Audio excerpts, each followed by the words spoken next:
Hey guys, welcome to Horror and Monster Collectibles, where today we are going to be doing a quick tutorial on how to repaint your Treat Studios Kandarian Dagger. Now the way it comes from Trick or Treat, it looks pretty good. The sculpt is actually fairly accurate, but the paint app leaves a little bit left to desire. There's too much contrast here between the bones and the mud that they use to kind of, I assume it's mud, to kind of like pack all that stuff in there to create the hilt. In the movie, everything was a lot more muddier. There was a lot more browns on the bones and stuff. Let's do a quick shot of some movie pictures, screenshots.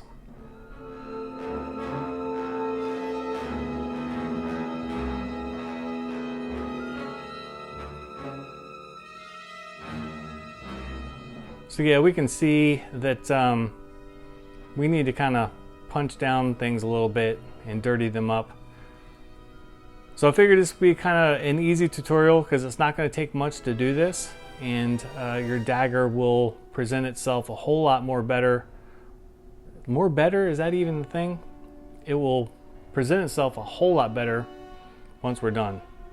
So let's get started. Alright guys, so the first thing that we're going to do is we're going to tackle adding some tones to this mud here, which is just all one single tone. We can add some easy depth by just doing some dry brushing. And it doesn't have to be a big difference in tone. What we're going to do is I've got some brown mixed up here, so we're going to kind of just dry brush it on. Oh, hopefully this stuff is like capturing in here, but just a little bit stuff over here, and we're going to kind of pump up those tones in through here, just kind of hitting all the highlights, and that kind of adds some depth to this. I'll continue on this, and again, I'm no master painter, I just kind of do this on my own, but anyway, it kind of creates some good depth. And what we're going to do is I'll go through and I'll finish off this part, and then I'll kind of take some blacks. I'll mix some black and some grays together and kind of clean up around the bone lines here. There's some areas where it's kind of, the painting is kind of iffy in between here, so we'll go ahead and we'll clean up that as well and come back. So now I've finished the contrast on the mud, and unfortunately it doesn't look like it's picking up too well on the camera, but it does look good in real life. But anyway, I kind of cleaned up the stuff throughout here too. There were some unpainted areas and some areas that just look kind of iffy. The good thing about this is that it is like dirt or whatever just kind of packed in here. You don't have to be super clean with your lines. In fact, clean looks weird and off. It's better to have it just a little bit rough throughout here. And then also I did some shading back here on this backbone. But anyway, I'm gonna start tackling the bones and getting those a little bit darker. Alright guys, next up I'm going to start tackling coloring the bones and aging them. We're going to leave the teeth and the hands alone for now because they were a lighter color, and same with the skull. But all I'm doing is sepia. Now I use garage kit colors, but you can really use any kind of paint. This is actually an airbrush paint, but because I want to do like a wash, I'm going to go ahead and use this, and all I've done is I've just put some on my little plate here, and then I take my brush, and I'll show you on this bone right here, and we're just going to do kind of like a wash over top of it. And again, the cool thing about this project is you don't have to be perfect. The more that you're not perfect, the better off you are, in all honesty. So I'm going to continue on and keep on aging these bones. So now I've completed the initial process of aging the bones. We've got some pretty decent aging going on here. And what I did with this section, I went a little bit lighter, as these bones in the movie are a little bit lighter than these super aged bones, the larger bones. And I think what I'm gonna do for the teeth, because they look really, really white, we're just gonna try, use this brush, it's a larger brush, and we're gonna keep on using the same color, but I'm gonna try to get down in there, and we're just gonna kind of wipe it off as we go. And what that does is it leaves the paint in the deeper recesses, and it starts to kind of really age this stuff up really good and get some good depth out of it. But you can kind of see the idea of what I'm doing here.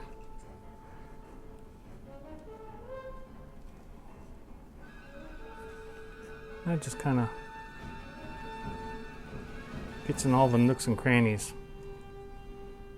And what I'll probably end up doing is just kind of lightly brushing over top, like so.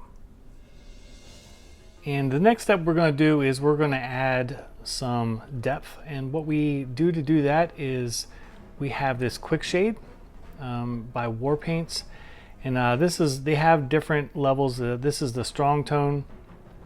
I absolutely love this stuff. It really works well to add a nice dark wash over sculpts to bring out the depth, and I love it. I highly recommend it. So let's use it real quick. I've got some in this cup over here. So you again can go pretty sloppy with this. It's not a big deal. We're going to kind of go over here. We're going to kind of darken all this stuff up. And the great thing about this is that once it settles into like all of the recesses, and really brings all this stuff out. And all the bubbles and stuff like that go away once it starts drying. But I love this stuff so much. And we'll use some of it up here so you guys can see it, the definition a little bit more. But all we're going to do is we're going to kind of go through here all over the face. I kind of muddy that up a little bit. And I just take a little paper towel. I'm just going to kind of blot it. But you can see how that ages it. And it does it so well. So I'm going to go ahead and do that all over this paint that we got going so far. Alright, so I've gone over everything with the War Paints staining, and the next thing that we're going to do is we're going to add some mud and darken up some places on here. And what I do for this is Tamiya has a Weathering Master deal. They have like multiple ones, but this one happens to have the mud in there, and that's what we're after. And basically it's just a rub. So what we're going to do is we take this and pretend that we're going to do makeup. We just rub that on here, and then let's try to get a good shot. And we'll come over here. We'll just kind of add some depth here, and we actually want to go over the bones some too.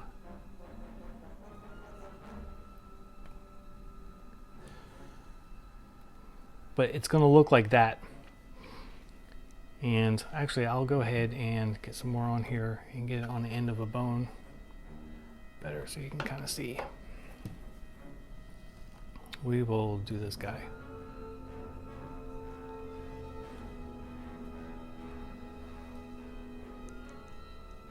But it's all very subtle things here. We're not doing anything insane. Another thing with this work is that you can ask 10 people on how to repaint something like this, and you're going to get 10 different answers, and they're going to be 10 correct answers.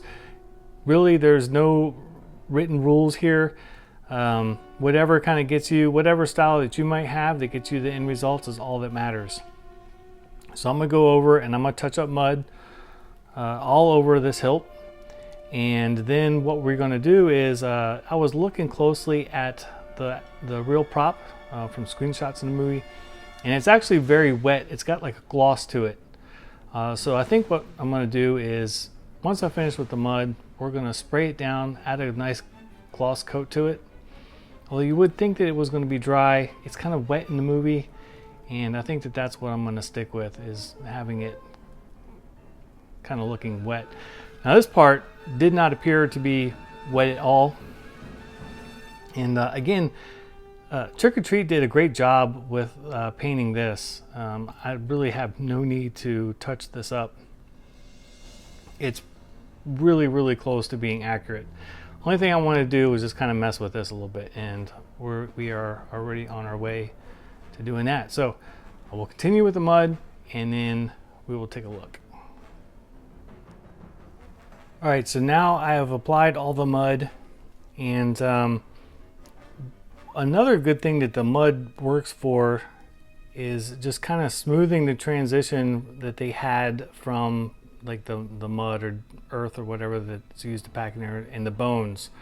It kind of like blends those lines and smooths those shades out, like around the teeth, and kind of provides like a good transition. You can kind of see the age on the teeth here and on the bones. And I think it kind of works pretty well to accomplish that effect. We'll just kind of spin this thing around a bit now. But I think it's getting to a pretty good place. Let's look at the top of it.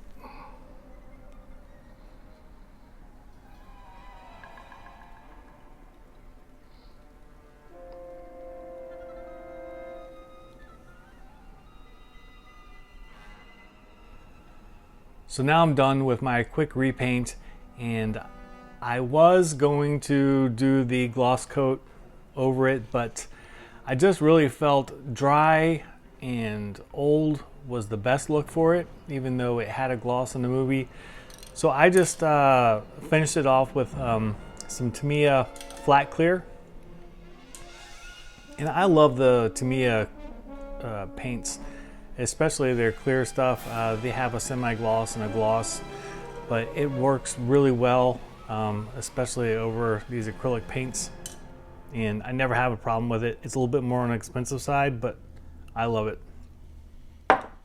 So let's take a quick look at the end result, which I think came out pretty good. Again, like I spent less than an hour on this, but I really feel like it improved it a lot.